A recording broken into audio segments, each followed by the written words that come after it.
And so that's Well, that's what I try to explain to somebody reached out to me the other day and they're like, hey, I see this and that and everything, but so many people is doing it. Is it really worth me doing?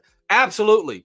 Absolutely. If you want to do something, like say if you want to be a content creator, you want to write a book, you want to do anything, you never know how good you are at it, because there may be 1,000 people doing it, but who's that one person that sets apart from the group that's gonna outshine? And you never know, it might be you. Take absolutely that risk, take that chance. You got to, listen, I had been, when I was 73 years old when I started to write this book, and I said to myself, Steve, no, I swear to God, I said, Steve, either you write this fucking thing or don't. You're bullshitting yourself otherwise. Okay. And I said that to myself.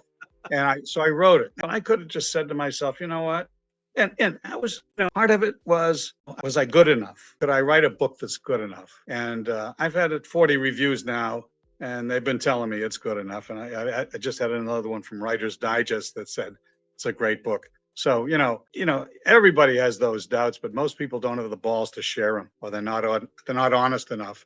And one of the things, this is an authentic book. It tells a story. Everybody who's read it can relate to it, and that's one of the things I'm most proud of, is that it's authentic. And a dear friend of mine, after I showed it to him, he was an early reader. You get 5 early readers and get their feedback. Yeah. And he just said to me, man, you hung your nuts out there on this book.